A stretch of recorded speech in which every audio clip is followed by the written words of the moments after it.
নমস্কার, গল্প শ্রবণ চ্যানেলে সবাইকে স্বাগতম। আমার আজকের নিবেদন আশাপূর্ণা দেবীর লেখা একটি গল্প, কি করে বুঝবো। 6 বছরের বুকু বাড়ির বাইরের রোয়াকে বসে খেলা করছিল। বাড়ির সামনে একখানা রিক্সা গাড়ি এসে থামল। রিক্সা থেকে নামলেন দুটি বেজায় মোটাসোটা ভদ্রমহিলা আর একটি বুকুর মতো বয়সেরই ছেলে। সেটিও নেহাত রোগা নয়। বুকু খেলতে খেলতে তাকিয়ে অবাক হয়ে যায়। আরে বাবা, রিক্সা গাড়ির অতটুকু খোলের মধ্যে এদের জায়গা হয়েছিল কি করে? দুটি মহিলার মধ্যে একটি মহিলা রোয়াকে উঠে একগাল হেসে বলেন, কি খোকা, চিনতে পারছো? বুকু দুই কোমরে দুই হাত দিয়ে দাঁড়িয়ে ওদের দিকে সোজা তাকিয়ে যেন বেশ তলিয়ে একটু ভেবে নেয়। তারপর গম্ভীরভাবে ঘড়ির পেন্ডুলামের মতো দুদিকে মাথা নাড়ে। মহিলা দুটো তো ওর ধরন দেখে হেসেই খুন। একজন বলেন, আহা, আমরা এসেছিলাম সেই কবে, ওর মনে থাকবে কি করে? বুকু বিজ্ঞের মতো বলে, তাছাড়া তখন হয়তো এত মোটা ছিলেন না আপনারা, এত মোটা কাউকে দেখিনি কখনো। শুনেই দুজনের মধ্যে একজনের মুখ বেশ একটু গম্ভীর হয়ে উঠেছিল, আর একজন কিন্তু হেসে ওঠেন। খুক খুক করে হাসতে হাসতে বলেন, নির্মলার ছেলেটি তো আচ্ছা মজার কথা বলে, তা তোমার মা বাড়ি আছেন তো খোকা? হ্যাঁ, চলো বলে এরা বাড়ির মধ্যে ঢুকে পড়েন। শুধু ঢুকে পড়েন না, একেবারে বসেই পড়েন। বাইরের ঘরের হালকা হালকা দুখানা বেতের চেয়ারের মধ্যেই নিজেদেরকে বেশ কায়দা করে ঠেস দিয়ে হাঁপাতে হাঁপাতে বলেন, কই খোকা, তোমার মা? মা মা তো সেই 3 তলার ছাতে রান্নাঘরে। ওরে বাবা, আটকে ওঠেন এরা। 3 তলায়? সিঁড়ি ভেঙে আর উঠতে পারবো না বাবা, রক্ষে করো। বাড়ি থেকে কি আজ বেরিয়েছি, বার 2-3 বাস বদল, শেষ অবধি রিকশায়। যাও দেখিন বাবা ছুটে, 3 তলায় গিয়ে খবর দিয়ে এসো তোমার মাকে, বলো গে উত্তরপাড়া থেকে ছেনু মাসিরা এসেছেন। বুকু ছুটে ওপরে চলে যায়। ইত্যবসরে নতুন আসা ছেলেটি, যার নাম ডাম্বল, চেয়ারে গুছিয়ে বসার বদলে একখানা চেয়ার কোনো এর ধাক্কায় উল্টেছে। টেবিল ঢাকাটা কুচকে টেনে খানিকটা ঝুলিয়ে দিয়েছে। টেবিলের ওপরকার খাতাপত্তরগুলো এলোমেলো করেছে। একেবারে ঘরের ওদিককার দেয়ালে রাখা আলমারিটার একটা পাল্লা ধরে এমন হ্যাচকা টান মেরেছে যে চাবিবন্ধ কলটা বন্ধ অবস্থাতেই পাল্লার সঙ্গে খুলে বেরিয়ে এসেছে। সাজানো গোছানো বইয়ের শাড়ি থেকে একসঙ্গে 3-4খানা বই নামিয়েই দূর ছাই, ছবি নেই বলে বইগুলো মাটিতে ফেলে রেখে অবশেষে জানলার ধাপের ওপর উঠে বসে পা দোলাতে শুরু করেছে। বুকু এসে বলল, মা আসছেন, বললেন যে, ও কি কাণ্ড করেছো তুমি, আলমারি ভেঙে বই নামিয়েছ?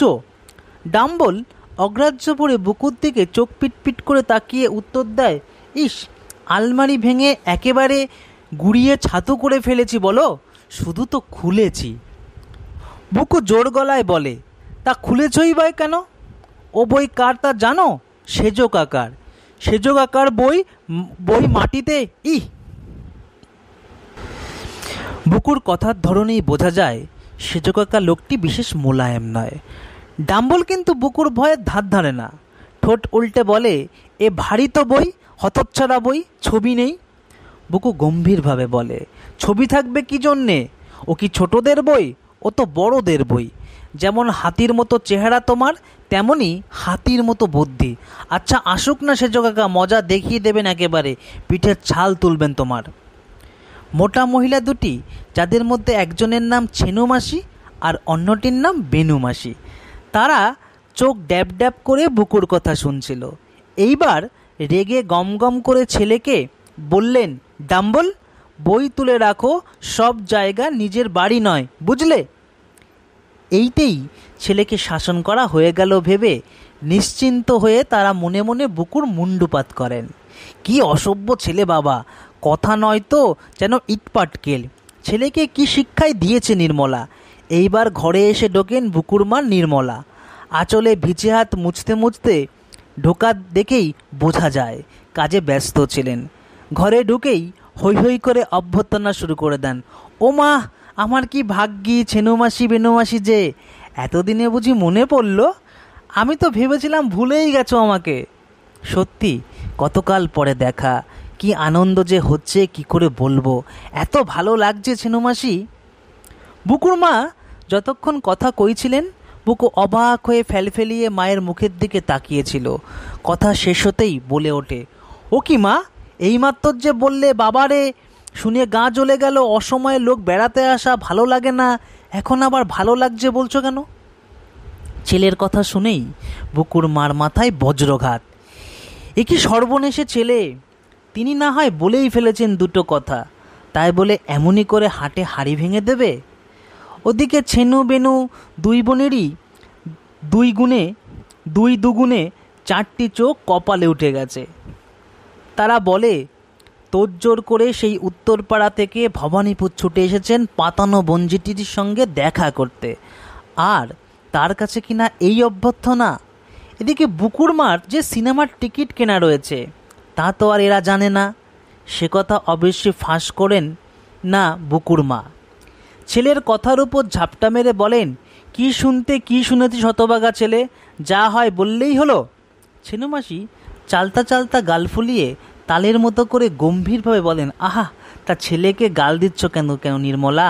সত্যিই তো অসময়ে এসে পড়ে কাজের ক্ষতি করে দিলাম। পুকুর মা ব্যাকুল হয়ে বলেন, কিচ্ছু না মাসিমা, এই সময় কোনো কাজ থাকে না আমার, এখন বিকেলবেলায় আবার এত কি কাজ। কিন্তু বুকু শেষ করতে দেয় না, টপ করে তাড়াতাড়ি বলে ওঠে, বাহ, কাজ নেই কি? এখনই তো গাদা গাদা কাজ। সিনেমার টিকিট কেনা রয়েছে না আমাদের, বাবা এলেই তো চলে যাব, তাড়াতাড়ি রুটি সব করে নেবে না? এত তাড়াতাড়ি কথা বলে বুকু, তাকে আর কথার মাঝখানে থামানো যায় না। এরপর যদি বুকুর মা ছেলের কান মলে লাল করে ছাড়েন, দোষ দেওয়া যায় তাকে। কান মলে দিয়ে ধমক দেন, যা রে বেরো হতব্বাগা লক্ষ্মী ছাড়া আজকো ছেলে, ভূতে পেয়েছে নাকি আজকে? সত্যি এ ছেলেকে ধরে আছাড় মারলে রাগ যায়। তোমরাই বলো ছেনুমাসি, কেবল বানিয়ে কথা বলে। বুকু চলে যেতে বুকুর মা ডাম্বলকে নিয়ে পড়েন। ওমা, ডাম্বল যে দেখিনি এতক্ষণ, এত বড় হয়ে গেছে, আর কি সুন্দর দেখতে হয়েছে বেনুমাসি। তোমার এই ছেলেটি বোধহয় সবচেয়ে ফর্সা, তাই না? একেই তো পরের কালো ছেলেকে ফর্সা বলা, বিচ্ছু ছেলেকে সোনা ছেলে বলা নিয়ম, তাছাড়া আবার নিজের ছেলের বেয়ারা কথাগুলো ভুলিয়ে দেওয়ার জন্য বেশি করেই বলতে হয় বুকুর মাকে, নইলে সত্যি কিছু আর ডাম্বল আহামরি ফর্সা নয়। বেনুমাসি এবার একটু প্রসন্ন হয়ে বলেন, না, ডাম্বল ছেলেবেলায় ওই রকম ছিল, এখন রোদে ঘুরে ঘুরে তা তোমার বুকুও তো কালো হয়ে গেছে। আমার বুকু তো কালোই ছিল।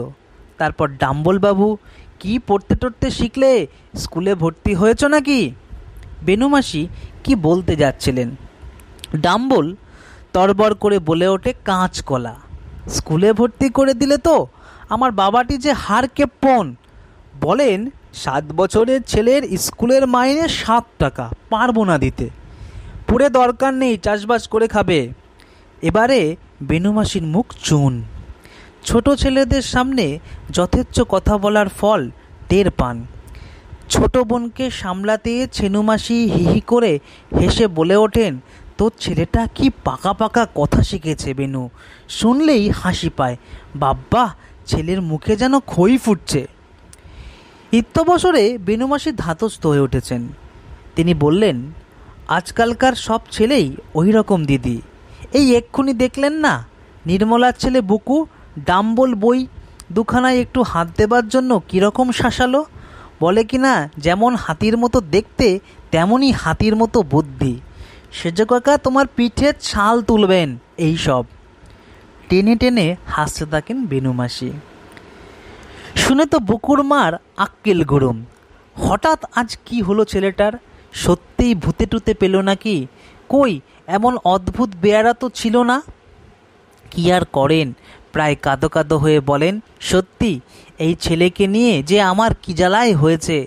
ছেনুমাসি হাড় ভাজা ভাজা হয়ে গেল। যত বড় হচ্ছে তত যেন যা তা হয়ে যাচ্ছে। কে জানে, পাগলা টাগলা হয়ে যাবে নাকি? পাগলা বললে যদি দোষ খণ্ডায়। ছেনুমাসিরা অবশ্যই তেমন বোকা নয় যে সহজে ছেলেকে পাগল বললেই তাই বিশ্বাস করবেন। মনে মনে ভাবেন মোটেই তা নয়, বরং পাগল বানাতে পারে লোককে। হঠাৎ একটা হুড়মুড় ঝনঝন শব্দে তিনজনেই চমকে ওঠেন। আর কিছু নয়, শেলফের উপর থেকে টেবিল ল্যাম্পটাকে ফেলে ভেঙে শেষ করেছে ডাম্বল। এবারে আবার ছেনু বেনু দুই বোনের অপদীপ হওয়ার পালা। কিন্তু বুকুর মা হ্যাঁ হ্যাঁ করে ওঠেন। আহা যাক বেনুমাসি, ছেলেকে আর বকতে হবে না। ছোট ছেলে দুরন্ত হবে না, একটু মাটির পুতুলের মতন চুপ করে থাকবে। ছটপটে ছেলেই আমার ভালো লাগে। কাজ কুড়োতে বুকুর মা আরও বলেন, যে ছেলেরা ছোটবেলায় দুরন্ত থাকে তারাই নাকি বড় হয়ে মহাপুরুষ হয়। তারপর গল্প চলে, যত সব মেয়েলি গল্প আর কি। কবে মেয়ের বিয়ে হলো, কাদের বইয়ের কী গয়না হলো, শাড়ির আজকাল কীরকম জলের দর হয়ে গেছে। ছেনুমাসিরা তো আলমারি বোঝাই করে ফেলেছেন শাড়ি কিনে কিনে। বুকুর মা রাখছেন না কেন এই বেলা এইসব আলোচনা। গল্প থামাতে হয়। বকু আর বুকুর সেজো খুড়িমা দুজনে মিলে অতিথিদের জন্য চা আর খাবার নিয়ে আসেন। বড় বড় রাজভোগ, ভালো ভালো সন্দেশ, সিঙ্গারা, নিমকি। ছেনুমাসিরা খাবো না করেন। অবশ্যই যেন ভয়ানক একটা কষ্টকর কাজ করেছেন এই ভেবে খেয়ে ফেললেন সবই। ডাম্বল গাও গাও করে সব কিছু খেয়ে ফেলে, রেকাবির রস চাটে বসে বসে। বুকুর মা বলেন, এইটুকু তোর বাবা এসেছেন আপিস থেকে, বলগে যা মাসিমারা এসেছেন। তা বাবা খুব জানেন, সেই জন্যই তো চোটে মোটে লাল হয়ে বসে আছেন। বললেন, খুব যা হোক, ছেনুমাসিরা বেড়াতে আসার আর দিন পেলেন না। আমাদের সিনেমার টিকিটগুলো পচাবার জন্য বেছে বেছে আজই আসতে ইচ্ছা হলো। হায় হায়, কি করবেন বুকুর মা? ছেলেকে চর কষাবেন, নিজেরই গালে মুখে চর মারবেন। এ আবার কি ভীষণ শত্রুতা শুরু করেছে আজ বুকু। আর কি বলে মুখ রক্ষা করবেন নিজের? শুধু মনে মনে ভাবতে থাকেন, এরা একবার উঠলে হয়, ছেলের হার একটাই মাস একটাই করে ছাড়বেন। শুধু হাত দিয়ে পেরে উঠবেন না, না লাঠি সোটা ধরবেন। ছেনুমাসিরা বিশ্বম্ভর মূর্তিতে বলেন, আচ্ছা তাহলে উঠি নির্মলা, তোমার অনেক ক্ষতি করে গেলাম। বুকুর মা কোনো মুখে একথা আর বলবেন? আবার একদিন এসো ছেনুমাসি। ফ্যাল করে তাকিয়ে থাকেন বোকার মতো। ডাম্বল জুতোর মধ্যে পা গলাতে গলাতে বুকুকে বলে, আমায় তো খুব বলা হচ্ছিল তুই স্কুলে ভর্তি হয়েছিস। বুকু টান টান করে বলে, নিশ্চয়ই। কোন স্কুল? আদর্শ শিক্ষা প্রতিষ্ঠান। কখানা বই রে? সে অনেক, সব মিলিয়ে 7-8টা। বাবা, আর কত দেরি করবে তোমরা? যাও এবার, রাত্রির হয়ে গেল যে। এখনই মা কখনই বা রান্না করবেন, আর কখনই বা তোমাদের নিন্দে করবেন। নিন্দে? ছেনুমাসিরা শুধু হার্টফেল করতে বাকি রাখেন। আর বুকুর মা, তার মুখ দেখে মনে হয় হার্টফেল করেইছেন বুঝিবা। এবারে ডাম্বল ঘুষি পাকিয়ে আসে, নিন্দে কেন রে? নিন্দে কিসের? বাহ, নিন্দে করা হবে না? বুকু যেন অবাক হয়ে গিয়েছে এই ভেবে বলে, বেড়াতে আসা লোক চলে গেলে নিন্দে করতে হয় না তাদের? বলতে হবে না? ছেলেটা কি অসভ্য হ্যাংলা, মাসিরা কি অহংকারী, এসে তো মাথা কিনলেন। শুধু শুধু একগাদা পয়সা খরচ হয়ে গেল। তাছাড়া বুকু এত তাড়াতাড়ি কথা বলবে, ধরলে কথা থামায় কে? যা বলবার সবই বলে নেয় সে। তবু ওর তাছাড়া কে থামিয়ে দিয়ে ছেনুমাসি বলেন, বলো বাবা, প্রাণ ভরে বলো, বলে গটগট করে চলে যান। পিছন পিছন বেনুমাসি আর ডাম্বল। আর ওরা বেরোবার সঙ্গে সঙ্গেই বুকুর মা রণচণ্ডী মূর্তি নিয়ে শুরু করেন ছেলে ঠ্যাঙাতে। ঠ্যাঙান আর চেঁচান, বল শয়তান ছেলে, কেন ওরকম কথা বললি? বল বল শিগগির, মেরে মেরে তোকে মেরেই ফেলবো আজ। তবু চুপ করে আছিস কেন? ওসব বললি, যতক্ষণ না বলবি মার থামাবো না আমি। লক্ষ্মী ছাড়া পাজি বাদর, লোকের সামনে আমার মুখে চুনকালি। গোলমাল শুনে বুকুর বাবা হেসে হাজির। কি হলো কি? ছেলেটাকে বেধড়ক পিটাচ্ছ কেন? পিটবো না? বুকুর মা হাঁপাতে হাঁপাতে বলেন, পিটিয়ে ওকে তক্তা করব আমি। জানো ও কি করেছে আজ? একে একে ছেলের ভুতুড়ে বুদ্ধির কথা বলতে থাকেন মা, আর শুনতে শুনতে বাবা রেগে আগুন হয়ে ওঠেন। তখন তিনিও লেগে যান প্রহারে। সত্যি, যে ছেলে মা বাপকে এভাবে বাইরে লোকের কাছে অপদস্থ করে তাকে মেরে তক্তা করে ফেললেই কি রাগ মেটে? দুজনে মিলে চেঁচান, বল বল, কেন ওসব বললি? পুকু অনেকক্ষণ গো ধরে চুপ করে মার খাচ্ছিল, আর পারে না, ডুকরে কেঁদে উঠে বলে, নিজেই তো দুপুরবেলা এক শোবার করে বললে সব সময় সত্যি কথা বলবি, কারো কাছে কিছু লুকোবি না। এখন আবার নিজেই মারছ। কি করে বুঝবো আসলে কি করতে হবে? সমাপ্ত। ধন্যবাদ।